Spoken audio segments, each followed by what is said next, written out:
वह किसी शरीफ आदमी की पत्नी बनने के लायक नहीं है। हसन ने कहा, चाचा, ये सब आप मुझ पर छोड़ दें। कल मैं काजी और 2 गवाहों को साथ लाऊंगा। आप कल ही अपनी रवानगी का इंतजाम कर लें।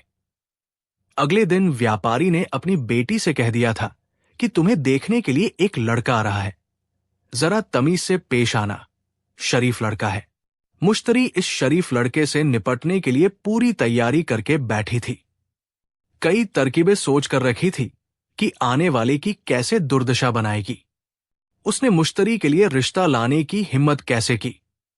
अभी वो ऐसा सोच ही रही थी कि एक खूबसूरत सी शक्ल वाला नौजवान उसके कमरे में घुस आया और घबरा घबरा कर बोला, मेरी प्रिय जान, मैं तुम्हारे सदके में कुर्बान, मुझसे शादी करोगी? मुश्तरी हक्का बक्का रह गई। कभी गुस्सा आता और कभी नौजवान की हरकत पर हंसी आती। उसके होंठों पर हंसी देखकर वो चिल्लाया, तुम हंस रही हो, यानी तुम्हें मंजूर है? बोलो, मंजूर है ना? मुश्तरी को लगा कोई पागल उसके कमरे में घुस आया है। वो गुस्से को भूलकर उसे और भी दीवाना बनाने की गरज से बोली, हां, मंजूर है।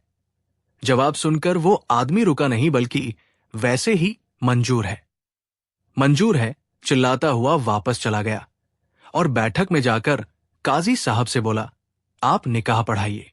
दुल्हन को निकाह कबूल है।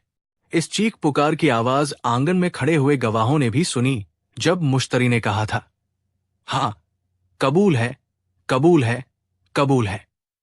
इससे पहले कि मुश्तरी कुछ कहती, काजी साहब ने निकाह पढ़ा दिया।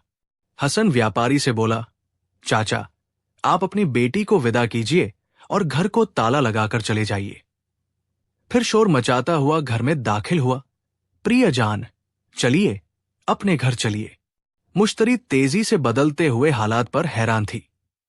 हसन ने जब उसका हाथ पकड़ा तो मुश्तरी ने इसे गुस्से से झटकना चाहा। इस पर हसन ने पीछे से इतनी जोर से गर्दन पकड़ी, लगा कि टूट जाएगी। मुश्तरी को लगा कि किसी पागल से पाला पड़ गया है।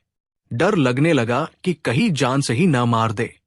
जब चारों तरफ देखा नहीं, कोई नौकर नजर आया और न वहां व्यापारी था।